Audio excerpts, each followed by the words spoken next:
পৌরাণিক উপাখ্যান।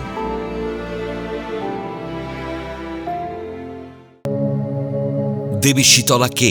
মানব কল্যাণে এই দেবীর ভূমিকা কি? পৃথিবীর জীবকুলের কল্যাণে ঈশ্বর বিভিন্ন দেবদেবীর সৃষ্টি করেছে, কিন্তু জানেন কি, রোগ ভোগ দুঃখ কষ্ট যন্ত্রণা থেকে মুক্তি পেতে, শরীরকে ঠান্ডা করে শরীরের ভারসাম্য বজায় রাখতে কোন দেবী আমাদের সাহায্য করে? আজ জানাবো সেই তথ্য।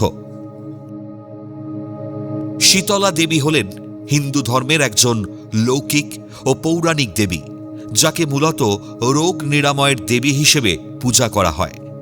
তিনি বিশেষ করে মহামারী, গুটি বসন্ত রোগ, চর্মরোগ, জ্বর এবং অন্যান্য সংক্রামক ব্যাধি থেকে রক্ষা করেন বলে ভক্তরা বিশ্বাস করেন। শীতলা শব্দের অর্থ হল যিনি দেহের পঞ্চভূত ও পঞ্চতত্ত্বের ভারসাম্য বজায় রেখে শীতলতা প্রদান করেন, তাকেই শীতলা দেবী বলা হয়। শীতলা দেবীর আবির্ভাবের পৌরাণিক ব্যাখ্যা কি? স্কন্দ পুরাণে দেবীর মাহাত্ম্য বর্ণিত আছে।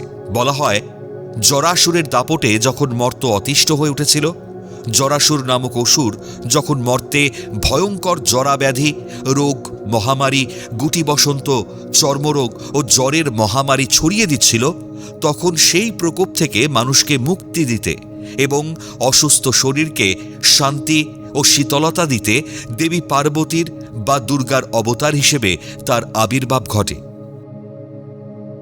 দেবী শীতলা আবির্ভূত হয়ে জগৎকে চর্মরোগ ও জ্বরের প্রকোপ থেকে মুক্ত করেন। দেবী শীতলা নামের অর্থই হল যিনি শীতলতা দান করেন।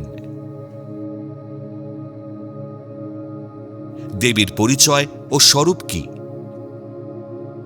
দেবী শীতলাকে আদ্যাশক্তি ভগবতী বা দেবী পার্বতীর একটি রূপ হিসেবে গণ্য করা হয়। কোথাও কোথাও তাকে দেবী কাত্যায়নী বা অন্নপূর্ণা অবতারের হিসেবেও বর্ণনা করা হয়েছে। তার বাহন হল গর্ধব বা গাধা। তিনি সাধারণত দিগম্বরী বা রক্তবস্ত্র পরিহিতা রূপে বর্ণিত হন। তার হাতে মার্জনী বা ঝাঁটা থাকে, যা কিনা রোগ ও অশুদ্ধি দূর করার প্রতীক। শীতলা দেবীর সঙ্গে একটি কলস থাকে।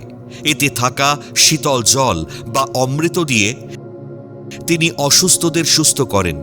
তার হাতে সূর্প বা কুলো থাকে, যা দিয়ে তিনি রোগের জীবাণু ঝেড়ে ফেলেন। নিম পাতা রাখা রোগ নিরাময়ের প্রতীক হিসেবে। শীতলা পুজোর মাহাত্ম্য কি? হোলির পর চৈত্র মাসের কৃষ্ণপক্ষের অষ্টম দিনে শীতলা অষ্টমী পালন করা হয়, যাকে বাসরাও বলা হয়। অনেক জায়গায় শ্রাবণ মাসে শীতলা সপ্তমী পালিত হয়। বাসি খাবার নিবেদনের প্রথা হল এই পুজোর একটি বিশেষ রীতি। দেবীকে আগের দিন রান্না করা শীতল বা বাসি খাবার নিবেদন করা। শাস্ত্রীয় বিধান অনুযায়ী বিশ্বাস করা হয় যে এই দিনে ঘরে উনুন জ্বালালে শীতলা দেবীর পুজোয় বিঘ্ন ঘটে।